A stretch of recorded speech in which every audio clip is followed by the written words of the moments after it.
हड्डियां हमारे शरीर का एक महत्वपूर्ण हिस्सा होती है, लेकिन यही हड्डियां जब बचपन में ही कमजोर हो जाए तो ये जिंदगी भर बड़ी परेशानी का कारण बन सकती है। एक स्टडी के मुताबिक जिन बच्चों की बचपन में एक या उससे ज्यादा बार हड्डी टूटी हो, उन बच्चों में वयस्क होने पर हड्डी टूटने की आशंका 2 गुने से अधिक हो जाती है। हालांकि डॉक्टर ये भी कहते हैं कि बच्चे के पैदा होने से लेकर 25 साल की उम्र तक हड्डियां सबसे ज्यादा मजबूत होती हैं और इसके बाद बढ़ती उम्र में ये धीरे धीरे कमजोर होती जाती है। तो फिर सवाल उठता है कि ऐसी क्या वजह है कि जिस उम्र में हड्डियां मजबूत होनी चाहिए, उस उम्र में बच्चों की हड्डियां कमजोर हो रही हैं। अब आइए आपको स्टेप बाय स्टेप समझाते हैं। तेजी से बदलती लाइफस्टाइल ने न सिर्फ बड़ों पर असर डाला है, बल्कि इसका प्रभाव बच्चों पर भी पड़ा है। स्कूल का भारी भरकम बैग और टीवी या मोबाइल देखते समय गलत पोस्चर बच्चों में स्कोलियोसिस की समस्या पैदा कर रहा है। इसमें एक कंधा ऊंचा दिखना, एक कूल्हा निकला हुआ दिखना और दोनों तरफ की पसलियों का अलग अलग तरह से दिखना जैसी समस्या आने लगती है। ऐसे में बच्चे के टीवी देखने, ऑनलाइन क्लास लेने और बैठने उठने की हर पोजीशन पर ध्यान दें। बच्चों को बैड पोस्चर के बारे में बताएं। हड्डियों से जुड़ी एक और बड़ी समस्या है मस्कुलोस्केलेटन कंडीशंस। ये एक समय बड़े लोगों को होता था, अब बच्चों में भी देखा जा रहा है। ये एक ऐसा डिसऑर्डर है जो मसल्स, बोन, जॉइंट्स और लिगामेंट समेत पूरे मस्कुलोस्केलेटन सिस्टम पर बुरा असर डालता है। इसमें बच्चों को DDH यानी डेवलपमेंट डिस्प्लेशिया ऑफ द हिप, टॉर्टियोक्लोसिस और जुवेनाइल आइडियोपैथिक आर्थराइटिस हो जाता है, जो कि इसी बीमारी से जुड़ी कंडीशंस है। मस्कुलोस्केलेटन कंडीशन से बच्चों में फ्रैक्चर, पैर और बाजुओं में टेढ़ापन, विटामिन D की कमी से पैरों का धनुषाकार हो जाने जैसी समस्या आ सकती है।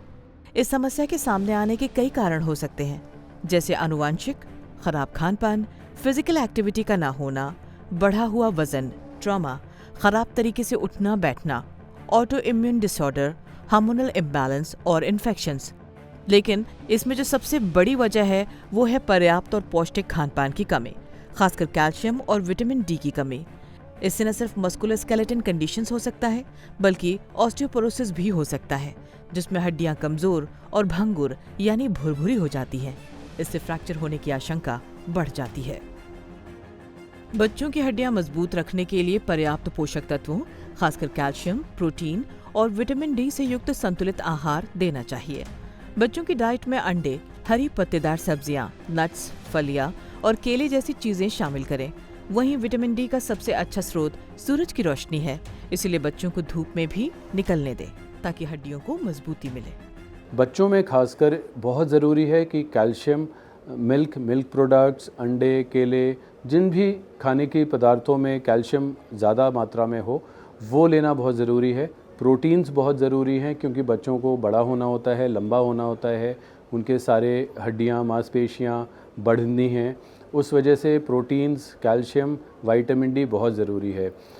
अर्बन पॉपुलेशन में, शहरों में लोगों का एक्सपोजर धूप से होता ही नहीं है और विटामिन D जो है वो धूप से ही हमारी स्किन बनाती है, हमारी चमड़ी बनाती है। अगर धूप हमारे ऊपर नहीं आएगी, हम धूप में नहीं जाएंगे बाहर, तो विटामिन D हमारे शरीर नहीं बनाएगा। बच्चों की हड्डियों को मजबूत रखने के लिए हेल्दी डाइट के अलावा दूसरी सबसे इम्पोर्टेंट चीज है एक्सरसाइज। बच्चों को घर के अंदर ही न रखें, उन्हें बाहर भी खेलने दें।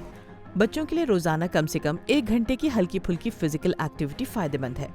उनकी मांसपेशियां और हड्डियां मजबूत करने के लिए रनिंग, साइकिलिंग, जंपिंग और स्किपिंग जैसी एक्सरसाइज करा सकते हैं। अगर खेलने का मैदान नहीं है तो उनको अपने साथ रोजाना पार्क ले जाएं और फिजिकल एक्टिविटी कराएं।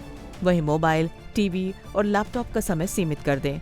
ऑनलाइन गेम की बजाय क्रिकेट, बैडमिंटन, वॉलीबॉल, फुटबॉल और खो-खो जैसे आउटडोर गेम खेलने के लिए प्रोत्साहित करें। बच्चे समझदार नहीं होते, इसलिए आपको समझाना होगा कि उनके लिए बेहतर क्या है।